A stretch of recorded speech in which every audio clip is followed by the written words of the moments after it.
കൃഷ്ണ ഗുരുവായൂരപ്പ, സർവം കൃഷ്ണാർപ്പണമസ്തു. ഹിമാലയത്തിൽ 3583 മീറ്റർ ഉയരത്തിൽ 11,755 അടിയിൽ ഒരു ക്ഷേത്രമുണ്ട്. ചുറ്റും മരങ്ങളില്ല.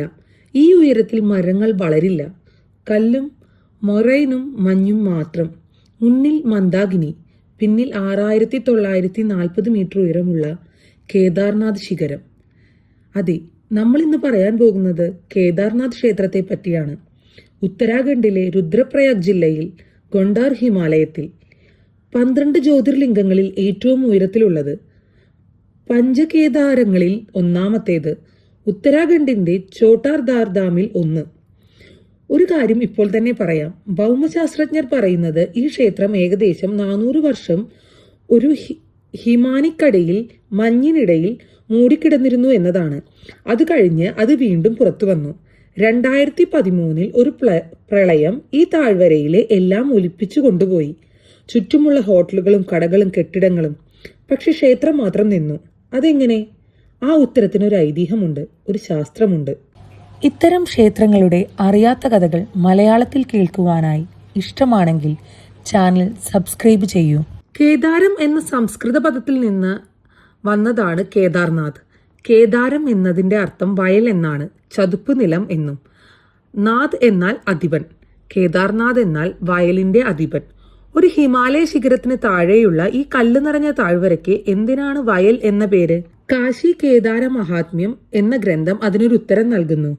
ഇവിടെ വിളയുന്നത് ധാന്യമല്ല, മോക്ഷമാണ്. മോക്ഷത്തിന്റെ വിള ഇവിടെ വിളയുന്നത് എന്നാണ് പറയപ്പെടുന്നത്.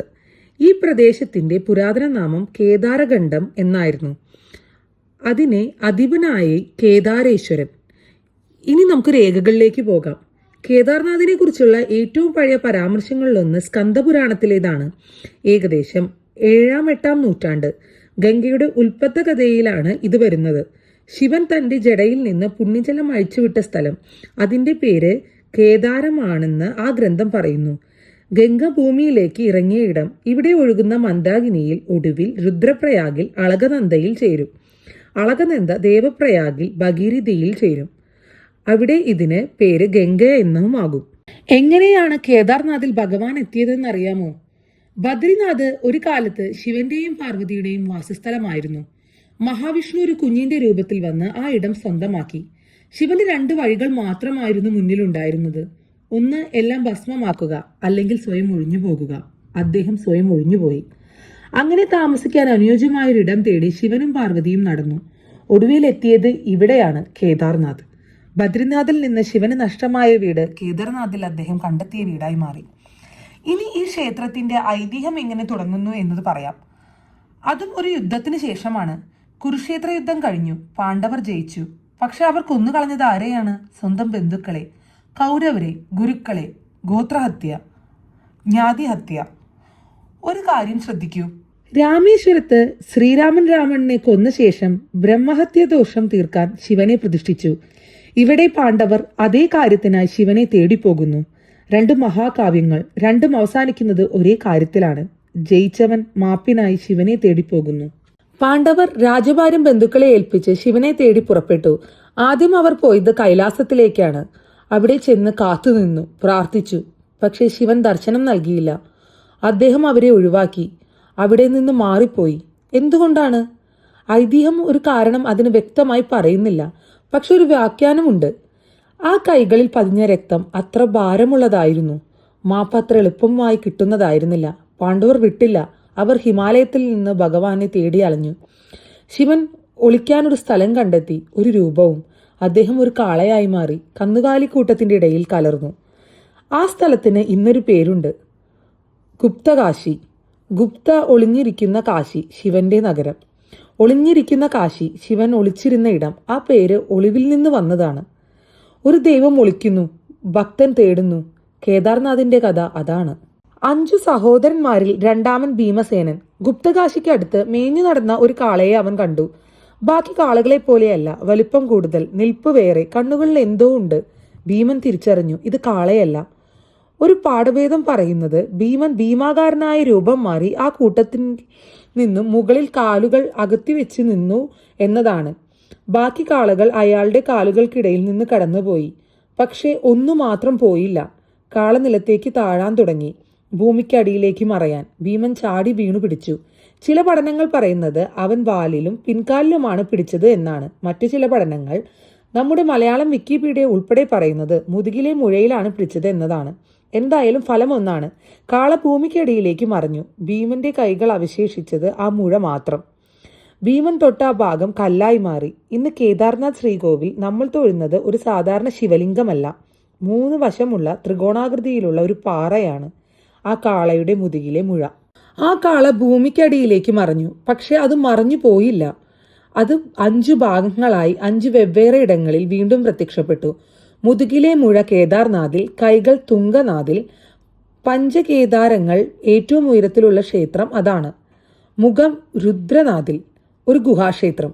നാഭിയും ഉദരവും മധ്യം മഹേശ്വരിൽ, ജഡ കൽപേശത്തിൽ. പഞ്ചകേദാരങ്ങളിൽ വർഷം മുഴുവൻ തുറന്നിരിക്കുന്ന ഒരേ ഒരു ക്ഷേത്രം അതാണ്. ഈ ഇടങ്ങളിലെല്ലാം പാണ്ഡവർ ക്ഷേത്രങ്ങൾ പണിതു. ഒന്നിച്ച് ഇവയെ പഞ്ചകേദാരം എന്നും വിളിക്കുന്നു. ഒരു പാഠഭേദം കൂടിയുണ്ട്. ഭീമൻ കാളയെ പിടിച്ചു നിർത്തി. അതോടെ അത് 5ആയി പിളർന്ന് ഗോണ്ടാളിലെ കേദാർഗണ്ഡിലെ 5 ഇടങ്ങളിലായി പ്രത്യക്ഷപ്പെട്ടു. പഞ്ചകേദാരങ്ങളിലെ ദർശനം പൂർത്തിയാക്കിയാൽ ഭക്തൻ അവസാനം ഒരിടത്തു കൂടി പോകണം, ബദ്രിനാഥിൽ, വിഷ്ണുവിന്റെ അടുത്ത്.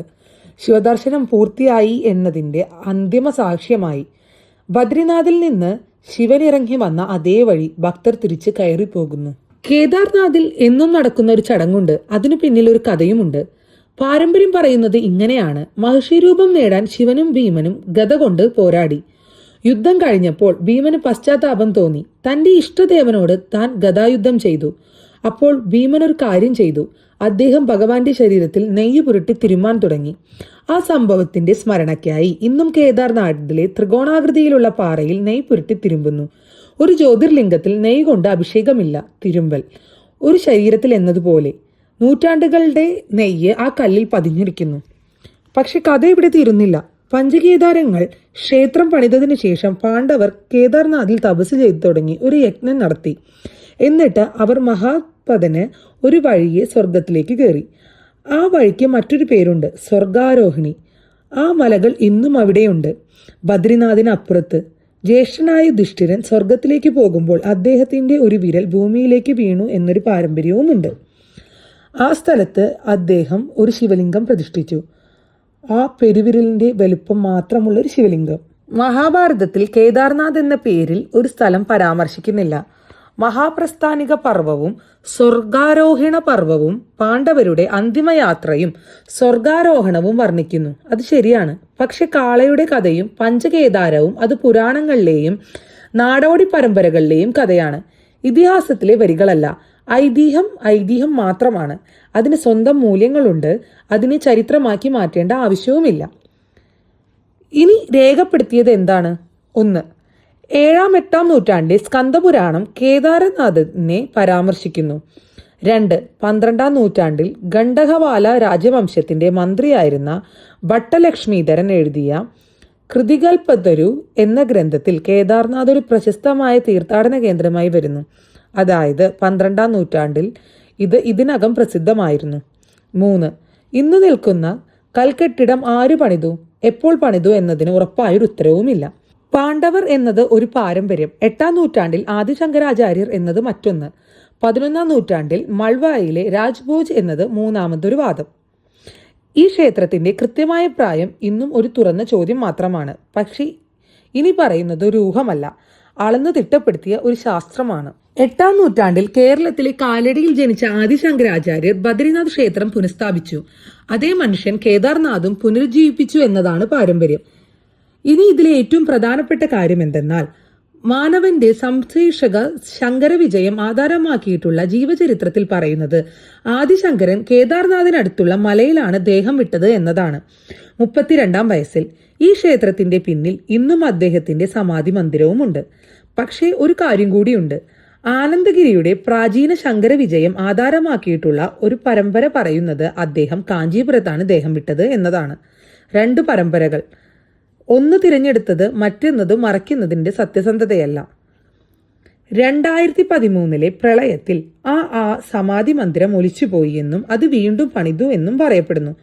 12 അടി ഉയരവും 35 അടി ടൺ ഭാരവുമുള്ള ഒരു ശിലാപ്രതിമ മൈസൂരിൽ കൊത്തിയുണ്ടാക്കി. കൃഷ്ണശിലയിൽ തേങ്ങാവെള്ളം കൊണ്ട് മിനുക്കി ചിനുക്ക് ഹെലികോപ്റ്ററിൽ കേദാർനാഥിലേക്ക് കൊണ്ടുവന്നു. 2021 നവംബർ 5 അത് അനാച്ഛാദനം ചെയ്തു. ആ ചടങ്ങ് 12 ജ്യോതിർലിംഗങ്ങളെയും 4 മഠങ്ങളിലെയും തത്സമയം സംരക്ഷണവും ചെയ്തിരുന്നു. അതിനിടയിൽ ഒരു സ്ഥലം കൂടി ഉണ്ടായിരുന്നു, അദ്ദേഹത്തിന്റെ ജന്മസ്ഥലമായ കാലടി. ഡെറാഡൂണിലെ വാഡിയ ഇൻസ്റ്റിറ്റ്യൂട്ട് ഓഫ് ഹിമാലയൻ ജിയോളജിയിലെ ഗവേഷകർ കേദാർനാഥിന്റെ കൽച്ചുവരുകൾ പഠിച്ച് റിട്ടയർഡ് പ്രൊഫസർ രവി കുമാർ ചൗഹയാണ് ഈ പഠനത്തിന് നേതൃത്വം നൽകുന്നത്. അദ്ദേഹം ഉപയോഗിച്ച രീതിക്ക് ഒരു പേരുണ്ട്, ലൈക്കനോമെട്രിക് ഡേറ്റിംഗ്. ലൈക്കൻ എന്നാൽ ഫംഗസും ആൽഗയും ചേർന്നുണ്ടാകുന്ന ഒരു ജീവിയാണ്. മലയാളത്തിൽ ശിലാവൽക്കം എന്നും പറയുന്നു. അത് കല്ലിൽ വരുന്ന വേഗം അറിഞ്ഞാൽ ആ കല്ല് എത്ര കാലം തുറന്നു കിടന്നു എന്ന് കണക്കാക്കാം. ആ കണക്ക് പറഞ്ഞ ഫലം ഇതാണ്. കേദാർനാഥ് ക്ഷേത്രം ഏകദേശം 400 വർഷം ഹിമാനിക്കടിയിൽ ഐസിനടിയിൽ മൂടിക്കിടന്നു. ഏത് കാലത്ത്? ഏകദേശം 1300 മുതൽ 1900 വരെയുള്ള കാലഘട്ടങ്ങളിൽ. ലോകചരിത്രത്തിൽ ഈ കാലഘട്ടത്തിനൊരു പേരുണ്ട്, ലിറ്റിൽ ഏജ്സ്, ഒരു ചെറിയ ഹിമയുഗം. ക്ഷേത്രത്തിന്റെ പുറംചുവരുകളിൽ ഒരു മഞ്ഞ വരയുണ്ട്. ഹിമാനി കല്ലുകൾക്കുമേൽ പതുക്കി നീക്കിയപ്പോൾ ഉണ്ടായ ഉരസൽപ്പാടുകളാണെന്നാണ് വിശ്വസിക്കുന്നത്. ഹിമാനി വെറും ഐസല്ല, അതിൽ പാറയും ചെളിയും ഉണ്ട്. അതൊരു ഉരക്കടലാസ് പോലെ പ്രവർത്തിക്കും. ക്ഷേത്രത്തിനുള്ളിലെ കല്ലുകൾ അസാധാരണമായി മിനുസമുള്ളതാണെന്നും അവർ കണ്ടെത്തി. 400 വർഷം ഒരു ഹിമാനി ഈ കെട്ടിടത്തിനു മേൽ നിന്ന് നീങ്ങി. അത് നിന്നു കാരണം ഇതാണ്. ചുണ്ണാമ്പോ സിമന്റോ ഇല്ല. കൂറ്റൻ കൽപ്പാളികൾ പരസ്പരം കോർത്തിണക്കി ഇരുമ്പ് കൊളുത്തുകൾ കൊണ്ട് ബന്ധിച്ചിരിക്കുന്നു. ഭക്തർ ഇതിനെ അനുഗ്രഹം എന്ന് വിളിക്കും, എഞ്ചിനീയർമാർ ഇതിനെ പ്രതിഭ എന്നും. രണ്ടും ഒന്ന് കണക്കിന് ആലോചിച്ചു നോക്കിയാൽ ശരിയുമാണ്. ശ്രീകോവിലിൽ ഒരു ത്രികോണാകൃതിയിലുള്ള ക്രമമല്ലാത്ത ഇരുണ്ട പാറ. പീഠത്തിന് ഏകദേശം 12 അടി ചുറ്റളവും 12 അടി ഉയരവും. ഇതൊരു സ്വയംഭൂവാണ്, മനുഷ്യൻ കൊത്തിയുണ്ടാക്കിയതല്ല എന്നതാണ് വിശ്വാസം. ആ പാറയിൽ ഒരു അസാധാരണമായ കാര്യമുണ്ട്. അതിലൊരു മനുഷ്യ മുഖം കൊത്തിയിരിക്കുന്നു. അടുത്തുള്ള മറ്റൊരു ക്ഷേത്രത്തിലും ഇതേ മുഖം കാണാം. ശിവപാർവതി വിവാഹം നടന്നത് ഇടതു പണിത ക്ഷേത്രത്തിലാണ്. മുന്നിലുള്ള ചെറിയ തൂണുകൾ മണ്ഡപത്തിൽ പാർവതിയുടെയും 5 പാണ്ഡവരുടെയും വിഗ്രഹങ്ങളുമുണ്ട്. കൂടെ കൃഷ്ണൻ, നന്ദി, വീരഭദ്രൻ, ദ്രൗപദി. ക്ഷേത്രത്തിനു മുകളിലുള്ള മലഞ്ചെരിവിൽ തുറസായൊരു സന്നിധിയിൽ ഭുഗുണ്ട ഭൈരവനാഥ്, ഒരു ക്ഷേത്രത്തിന്റെ ക്ഷേത്രപാലകൻ. നാട്ടുകാർ പറയുന്ന ഒരു വാക്യമുണ്ട്, ക്ഷേത്രം അടയും പക്ഷേ ഭൈരവൻ ഉറങ്ങില്ല. 6 മാസം മഞ്ഞിനടിയിൽ ഈ ക്ഷേത്രം കാക്കുന്നത് അദ്ദേഹമാണ്. ഇനി ഇതിലെ ഏറ്റവും ശ്രദ്ധേയമായ കാര്യം എന്തെന്നാൽ ഈ ക്ഷേത്രത്തിന്റെ മുഖ്യ പൂജാരി റാവൽ കർണാടകയിലെ വീരവൈശ്യ സമുദായത്തിൽ നിന്നുള്ള ഒരാളാണ്.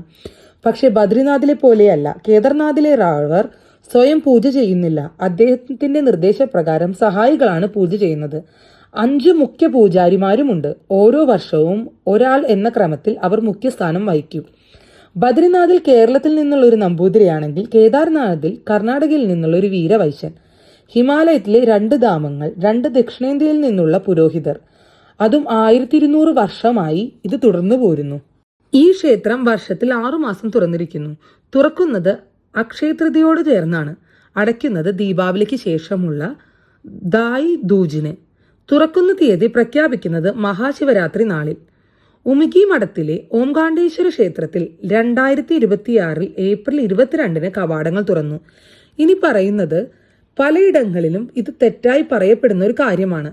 ശ്രീകോവിലിലെ ആ സ്വയംഭൂ പാറ എവിടെയും പോകുന്നില്ല. അത് നീക്കാൻ കഴിയില്ല. ഉമികിയിലേക്ക് പോകുന്നത് പഞ്ചമുഖി ഉത്സവമൂർത്തിയാണ്. 5 മുഖങ്ങളുള്ള ഈ വിഗ്രഹങ്ങൾ ഒരു ഡോലയിൽ പല്ലക്കിൽ എടുത്തുകൊണ്ടുപോകുന്നു. പൂജ മാറ്റുന്നു, പ്രതിഷ്ഠ മാറ്റുന്നില്ല. ആ ഡോലയുടെ വഴി ഇങ്ങനെയാണ്. ഉമികി കണ്ടിലെ ഓംകാരേശ്വര ക്ഷേത്രത്തിൽ നിന്ന് പുറപ്പെട്ട് ഗുപ്തകാശിയിലെ വിശ്വനാഥ ക്ഷേത്രത്തിൽ ഒരു രാത്രി, പിന്നെ ഫാട്ട, പിന്നെ ഗൗരികുണ്ട്, ഒടുവിൽ കേദാർനാഥ്. ശിവൻ ഒളിച്ചിരുന്ന ഗുപ്തകാശിയിൽ തന്നെ അദ്ദേഹം എല്ലാ വർഷവും തിരികെ വരുന്നു. അടയ്ക്കുമ്പോൾ അകത്ത് ഒരു അഖണ്ഡ ജ്യോതി കൊളുത്തും. 6 മാസത്തേക്ക് ഒരു വിളക്ക്, 10 മീറ്ററുകൾക്ക് കണക്കിൽ മഞ്ഞ് ഉള്ളിലുള്ള ഒരു തിരി. 6 മാസത്തിന് ശേഷം വാതിൽ തുറക്കുമ്പോഴും അത് കത്തുന്നുണ്ടാകും. അതൊരു അത്ഭുതം. 2013 ജൂൺ 16 രാത്രി 7:30 ക്ഷേത്രത്തിന്റെ അടുത്ത് ഉരുൾപൊട്ടലും മണ്ണിടിച്ചിലും ഉണ്ടായി. വലിയ ഇടിമുഴക്കത്തോടെ. 8:30 ഒരു ഭീകര ശബ്ദം ചെമ്പാരി തടാകത്തിൽ നിന്ന്. ഗാന്ധി സരോവരം എന്ന് വിളിക്കപ്പെടുന്ന ഈ തടാകത്തിൽ നിന്ന് വെള്ളം മന്ദാകിനിയിലേക്ക് ഇരിച്ചു കയറി വഴിയെല്ലാം അടഞ്ഞു പോകുന്നതായി. പിറ്റേന്ന് ജൂൺ 17 രാവിലെ 6:40 വീണ്ടും ഇതേ സരസ്വതി അരുവിയിൽ നിന്നും ചെമ്പാരി തടാകത്തിൽ നിന്നും വെള്ളം മാത്രമല്ല ചെളിയും പാറയും കൂറ്റൻ പാറക്കല്ലുകളുമായി ഒരു ഉരുൾപൊട്ടൽ കൂടി ഉണ്ടായി. ഇവിടെയാണ് ഈ കഥയിലെ ഏറ്റവും അവിശ്വസനീയമായ ഒരു കാര്യം സംഭവിക്കുന്നത്. ഒഴുകി വന്ന ആ പാറകളിൽ ഒരു കൂറ്റൻ പാറ ക്ഷേത്രത്തിന് പിന്നിൽ വന്നു കുടുങ്ങി. അത് ഒരു തടയായി മാറി. വെള്ളവും ചെളിയും പാറകളും ക്ഷേത്രത്തിന്റെ 2 വശങ്ങളിലൂടെ ഇരച്ചുപോയി. ഇരുവശത്തുമുള്ളതെല്ലാം നശിച്ചുപോയി. ഹോട്ടലുകൾ, കടകൾ, ബഹുനില കെട്ടിടങ്ങൾ, റോഡുകൾ. പക്ഷെ ക്ഷേത്രം മാത്രം നിന്നു. ഇന്ന് ആ പാറ പൂജിക്കപ്പെടുന്നു. അതിന്റെ പേര് ഭീമശില. ആ രാത്രി മണിക്കൂറുകളോളം ആളുകൾ ക്ഷേത്രത്തിനുള്ളിൽ അഭയം തേടി. പിന്നെ ഇന്ത്യൻ സൈന്യം അവരെ ഹെലികോപ്റ്ററിൽ സുരക്ഷിത സ്ഥാനത്തേക്ക് മാറ്റുകയാണുണ്ടായത്. ആയിരങ്ങൾ മരിച്ചു. കൃത്യമായ സംഖ്യ ഇന്നും ഒരു തർക്ക വിഷയമാണ്. സ്രോതസ്സുകളിൽ വ്യത്യസ്തമായ കണക്കുകൾ പറയുന്നുവെങ്കിലും 1000 വർഷത്തോളം കാണാതായവരുടെ പട്ടികകൾ തുടർന്നു പോരുന്നു. ഈ ഭാഗം ആ ദുരന്തത്തിന് ശേഷം എന്തു സംഭവിച്ചു? ഉത്തരാഖണ്ഡ് മുഖ്യമന്ത്രി പ്രഖ്യാപിച്ചത് 1 വർഷം ക്ഷേത്രം അടച്ചിടുമെന്നതായിരുന്നു. ആർക്കിയോളജിക്കൽ സർവേ ഓഫ് ഇന്ത്യയുടെ വിദഗ്ധർ ക്ഷേത്രത്തിന്റെ അടിത്തറ പരിശോധിച്ചു. IIT മദ്രാസിൽ നിന്നും ഒരു സംഘം വന്ന് 3 തവണ ടെസ്റ്റിംഗ് നടത്തി. ക്ഷേത്രത്തിന് കേടുവരാത്ത നോൺ ഡിസ്ട്രക്റ്റീവ് ടെസ്റ്റിംഗ് ഉപകരണങ്ങൾ ഉപയോഗിച്ച് ചുവരുകളും അടിത്തറകളും പരിശോധിച്ചു. അവരുടെ റിപ്പോർട്ട് ഈ കെട്ടിടം സ്ഥിരതയുള്ളതാണ്, വലിയ അപകടമില്ല. കേദാർപുരി പുനർനിർമ്മിക്കാനുള്ള ചുമതല കിട്ടിയത് നെഹ്റു ഇൻസ്റ്റിറ്റ്യൂട്ട് ഓഫ് മൗണ്ടനിയറിംഗിനാണ്. നഗരാസൂത്രണത്തിൽ അവർക്ക് വൈവിധ്യമില്ലായിരുന്നു, പക്ഷേ ഉയരത്തിൽ ജോലി ചെയ്യാൻ അവർക്ക് അറിയാമായിരുന്നു. കേണൽ അജയ് കൊയ്ത്തലാലിന്റെ നേതൃത്വത്തിൽ ആ സ്ഥാപനം 1 വർഷം പണിയെടുത്തു. അടുത്ത വർഷം തീർത്ഥാടനം പുനഃസ്ഥാപിച്ചു. ഇന്ന് ഇവിടെ എത്താൻ ഗൗരികുണ്ടിൽ നിന്നും 17 കിലോമീറ്റർ കയറ്റം നടക്കണം. 6 മണിക്കൂർ മുതൽ 8 മണിക്കൂർ വരെ കുതിരയോ പല്ലക്കോ ഹെലികോപ്റ്ററോ വഴി എത്തണം. സോൻപ്രയാഗിൽ നിന്ന് കേദാർനാഥിലേക്ക് 12.9 കിലോമീറ്റർ നീളമുള്ള ഒരു റോപ്പ് വേ വരുന്നു. 4081 കോടി രൂപ. പർവ്വതമാല പരിചോദനയുടെ ഭാഗമായി 2025 മാർച്ച് 5 കേന്ദ്രമന്ത്രി അനുമതി നൽകി. 8-9 മണിക്കൂർ നീളുന്ന കയറ്റം 36 മിനിറ്റായി ചുരുങ്ങും. പഞ്ചകേദാര ദർശനം പൂർത്തിയാക്കിയാൽ ഭക്തർ ബദ്രിനാഥിൽ പോകണം എന്നതാണ് ചട്ടം. ബദ്രിനാഥിൽ നിന്ന് ശിവൻ ഇറങ്ങി വന്നു. കേദാർനാഥിൽ നിന്ന് ഭക്തർ കയറി പോകുന്നു. ഒരു വൃത്തം ഇവിടെ പൂർത്തിയാകുന്നു. ഓം നമഃ ശിവായ. ജയ് കേദാർനാഥ്. വീഡിയോ ഇഷ്ടമായെങ്കിൽ ലൈക്കും ഷെയറും കമന്റും ചെയ്യൂ. കൂടുതൽ വീഡിയോസിനായി സബ്സ്ക്രൈബ് ചെയ്യൂ. ബെൽ ഐക്കൺ ഓൺ ചെയ്യൂ. അടുത്തൊരു ഭഗവത് ഐതിഹ്യവുമായി നമുക്ക് വീണ്ടും കാണാം.